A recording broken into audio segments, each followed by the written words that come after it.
आज हम दो बहुत ही दिलचस्प कहानियों पर नजर डालेंगे। ये कहानियां एक ही सिक्के के दो पहलू जैसी हैं।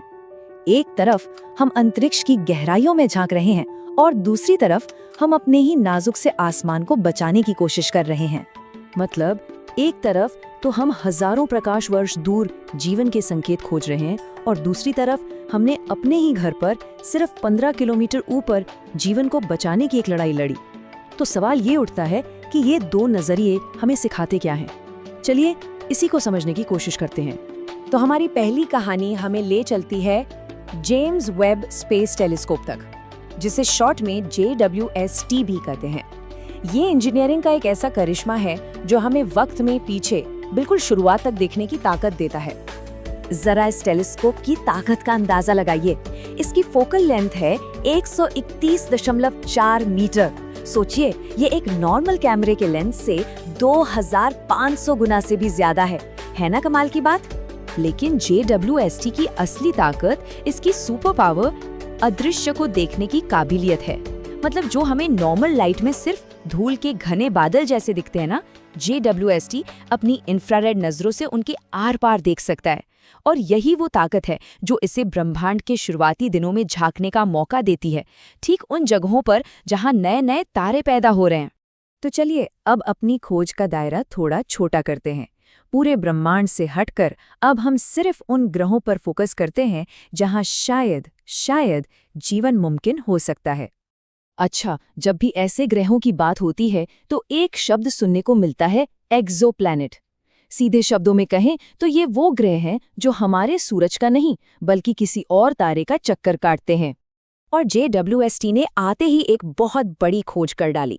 इसने वास्प 96b नाम के एक एक्सोप्लैनेट पर पानी के सबूत खोज निकाले। अब ये सुन के बहुत रोमांचक लगता है ना? लेकिन वहां जीवन की उम्मीद लगाना बेकार है, क्योंकि उस ग्रह का तापमान 530 डिग्री सेल्सियस से भी ज्यादा है, बहुत ज्यादा गर्म। तो सवाल ये उठता है कि वैज्ञानिक इतनी दूर से ये सब जान कैसे लेते हैं? अच्छा, इसका तरीका बड़ा मजेदार है।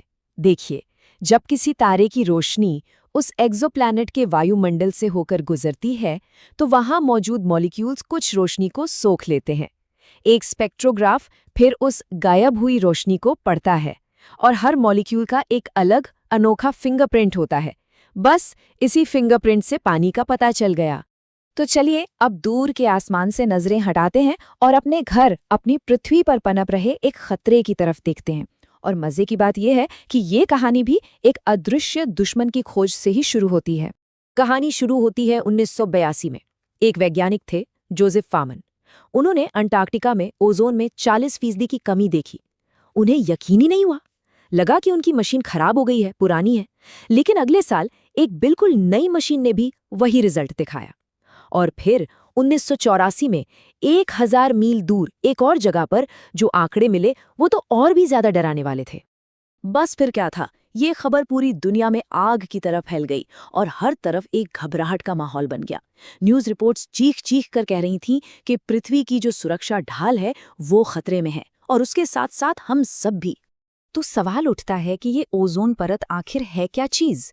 देखिए, ये O3 गैस की एक बहुत पतली सी परत है जो हमें सूरज की सबसे खतरनाक मतलब अल्ट्रावायलेट किरणों से बचाती है। ये पृथ्वी पर जिंदगी के लिए एक तरह का अदृश्य सुरक्षा कवच है, बहुत जरूरी। तो इसका गुनहगार कौन था? ये थे क्लोरोफ्लोरोकार्बन, या जिन्हें हम CFCs कहते हैं। ये वो केमिकल्स थे जो हमारे फ्रिज, स्प्रे कैन जैसी रोजमर्रा की चीजों में इस्तेमाल होते थे। जमीन पर तो ये बिल्कुल शांत रहते थे, लेकिन जैसे ही ये ऊपर वायुमंडल में पहुंचते थे, ये एक बहुत ही खतरनाक तत्व छोड़ते थे, क्लोरीन। और क्लोरीन कितना खतरनाक था, ये जानना बहुत जरूरी है। देखिए, होता क्या था, क्लोरीन का एक एटम ओजोन के एक मॉलिक्यूल को तोड़ देता था, लेकिन इसके बाद वो फिर से आजाद हो जाता था एक और ओजोन मॉलिक्यूल पर हमला करने के लिए। मतलब एक अकेला क्लोरीन का एटम हजारों ओजोन मॉलिक्यूल्स को तबाह कर सकता था। ये एक कभी न खत्म होने वाला खतरनाक सिलसिला था। लेकिन जब पूरी इंसानियत पर खतरा मंडरा रहा था, तब कुछ ऐसा हुआ जिसकी उम्मीद कम ही थी। ये कहानी अब निराशा से उम्मीद की तरफ मुड़ती है और ये दिखाती है कि हम सब मिलकर क्या कुछ नहीं कर सकते। साल था 1987 और दुनिया एक साथ आई मॉन्ट्रियल प्रोटोकॉल पर साइन करने के लिए। अब इसकी सबसे खास बात जानते क्या थी? ये यूएन के इतिहास की पहली ऐसी संधि थी जिस पर दुनिया के हर देश ने, जी हाँ, सभी 190 सदस्य देशों ने साइन किया। सबका एक ही लक्ष्य था, सीएफसीज को जड़ से खत्म करना। तो क्या इसका कोई असर हुआ? बिल्कुल हुआ, बल्कि जबरदस्त हुआ। जरा सोचिए, 1980 के दशक में जहां 8 लाख मीट्रिक टन से ज्यादा सीएफसीज इस्तेमाल होते थे, वहीं 2014 तक ये आंकड़ा घटकर सिर्फ 156 मीट्रिक टन रह गया। लगभग 99% सीएफसीज को खत्म कर दिया गया। तो इस एक साथ लिए गए एक्शन का नतीजा क्या हुआ? भविष्य काफी उम्मीद भरा दिखता है। वैज्ञानिक मानते हैं कि हमारी ओजोन परत अब ठीक होने की राह पर है। अनुमान है कि 2040 तक दुनिया के ज्यादातर हिस्सों में ये नॉर्मल हो जाएगी और 2066 तक तो अंटार्कटिका का वो बड़ा सा छेद भी पूरी तरह से भर जाएगा। ये एक पूरी पीढ़ी की मेहनत का नतीजा है। तो ये दो कहानियां, एक दूर अंतरिक्ष की और एक हमारे अपने आसमान की। जब हम इन दोनों को एक साथ देखते हैं तो हमें क्या समझ आता है? बात सीधी सी है। जब हम दूसरी दुनियाओं पर जीवन के लिए जरूरी नाजुक वायुमंडल खोज रहे थे, तो उसी वक्त हमें ये भी याद आया कि हमारे अपने घर, हमारी पृथ्वी का वायुमंडल कितना कीमती और कितना नाजुक है। हाँ, ये बात तो तय है कि JWST TRAPPIST-1e जैसे ग्रहों पर जीवन के निशान ढूंढना जारी रखेगा।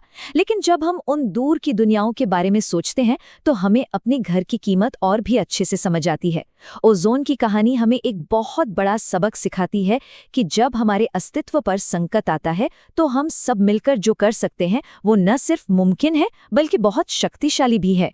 और ये हमें एक बहुत बड़े सवाल के साथ छोड़ जाता है कि जब हम सितारों में जीवन ढूंढ रहे हैं तो यहाँ पृथ्वी पर हमारी सबसे बड़ी जिम्मेदारी क्या है? ये एक ऐसा सवाल है जिस पर हम सबको सोचना चाहिए।